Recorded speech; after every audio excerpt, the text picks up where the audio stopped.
The marketing surrounding the clean trend is potent and massive. The internet has successfully persuaded consumers that processed foods harm the environment and that consuming whole, unprocessed, additive-free, chemical-free food is both healthier for us and better for the environment. However, I'd argue that the reality is quite the opposite. There isn't a definition of clean eating. The general concept, according to social media and various food bloggers, involves selecting whole foods and minimally processed options.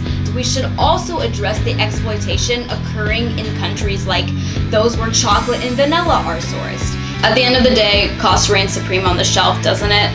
Everything is becoming more expensive. If we were to incorporate 100% fruit and vegetable powders to flavor all of our food, the price of these foods would inevitably increase. Influencers heavily influence food choices, leading to confusion and skepticism among consumers. I won't dictate how you should shop, but I'd like to share some insights I've gained from my experience in the food industry. As a consumer myself, when I encounter a brand loudly proclaiming about toxins, poisons, and boasting the most extensive banned ingredient list known to man, I refrain from purchasing their products.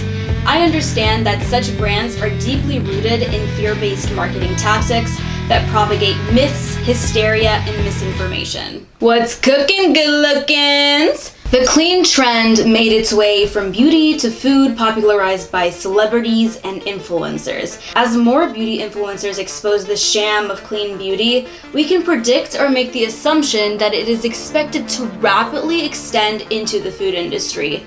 From beauty to food, this is Food Forecast, where we analyze marketing trends across various industries to predict their influence on the food world and its impact on the food industry.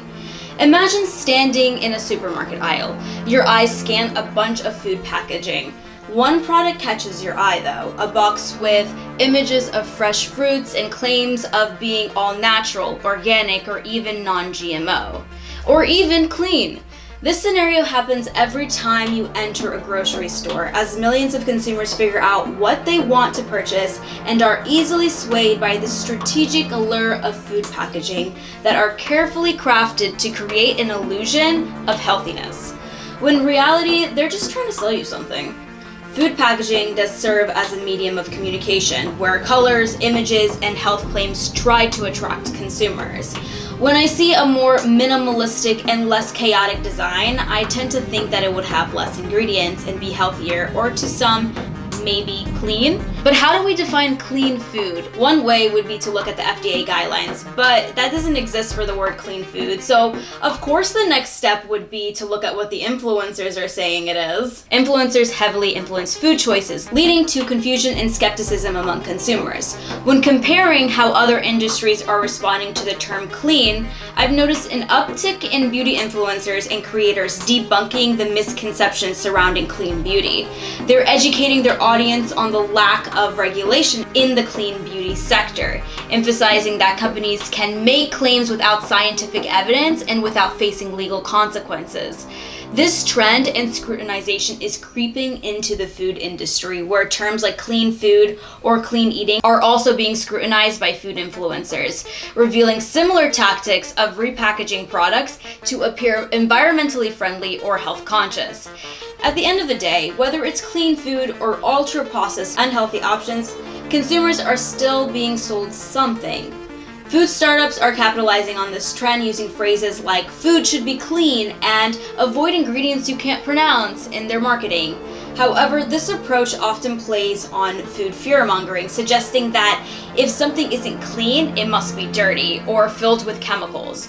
In reality, the world isn't so black and white, guys. While there isn't a definition of clean eating, the general concept, according to social media and various food bloggers, involves selecting whole foods and minimally processed options. This includes a variety of foods like fruits, vegetables, whole grains, legumes, nuts, seeds, and high-quality proteins.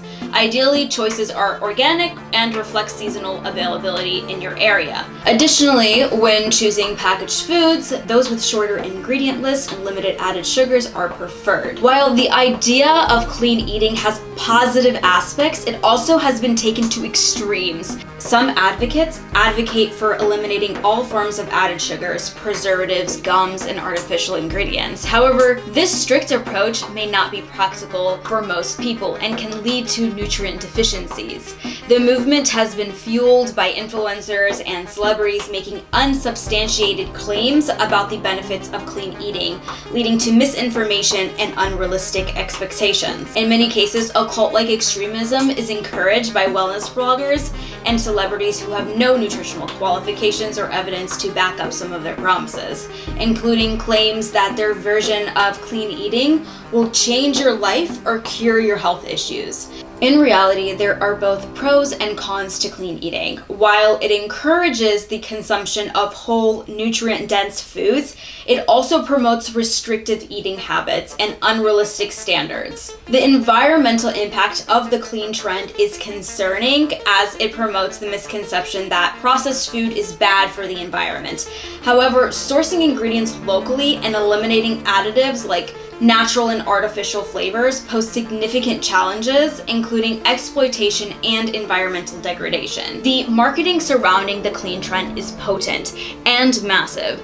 The internet has successfully persuaded consumers that processed foods harm the environment and that consuming whole, unprocessed, additive-free, chemical-free food is both healthier for us and better for the environment. However, I'd argue that the reality is quite the opposite. Many new clean food brands aren't obtaining all of their powders from local sources. If the concept of clean means choosing locally sourced seasonal food without any chemicals and additives, it would mean the use of natural and artificial flavors would be eliminated. This would be detrimental to the environment. You might think, you work in the flavors and ingredients industry. Of course you would say that. Well, I don't make any money off of selling you a flavor, but those startups sure make money off of selling you their overpriced, quote-unquote, minimally processed foods.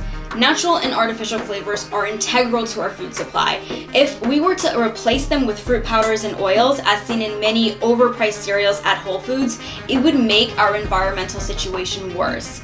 We would rely heavily on Africa and Latin America, likely resorting to slave labor and exploitation to meet demand. Using these natural ingredients would contribute to significant environmental destruction, and we simply don't have enough arable land to sustain such practices worldwide. We shouldn't only focus on conflicts like those in the Congo or the mining of cobalt. We should also address the exploitation occurring in countries like those where chocolate and vanilla are sourced. Ever wonder why companies display sustainability certifications on blast on their websites, especially for ingredients sourced from distant lands? The natural and artificial flavor industry eliminate the need for using whole foods to flavor products. I'm not saying that there is no nutrition in the food, but flavoring is so difficult because natural sources can only last for so long, and they are so expensive to use when flavoring a product.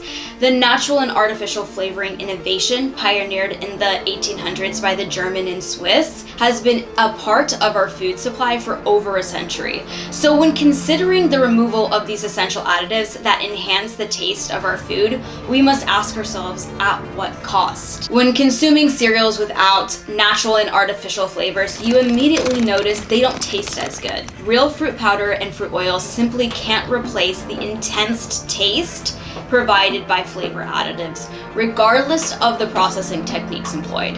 We currently lack the capability and resources to enhance food taste without these additives. And if we do figure out a way to make it taste excellent, it would come at the cost of the environment and the people sourcing these products in many third world countries. With inflation on the rise, how do you plan to convince people to continue embracing the clean food trend?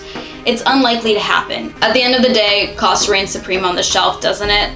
Everything is becoming more expensive. If we were to incorporate 100% fruit and vegetable powders to flavor all of our food, or rely solely on rosemary extract as the preservative instead of tocopherols, which by the way is just another term for vitamin E, the price of these foods would inevitably increase. These products are seasonal and typically are only grown once a year, maybe twice, which contributes to a variability in cost. If your produce, let's say oranges, fail to grow due to disease or adverse weather conditions in a given year, your entire company could collapse. Or you may need to pass the increased costs on to consumers. This situation mirrors what's currently happening with orange juice companies, as well as companies utilizing orange powders in their food products. Thanks so much for watching. If you liked my channel, please subscribe. I have so much new content coming up.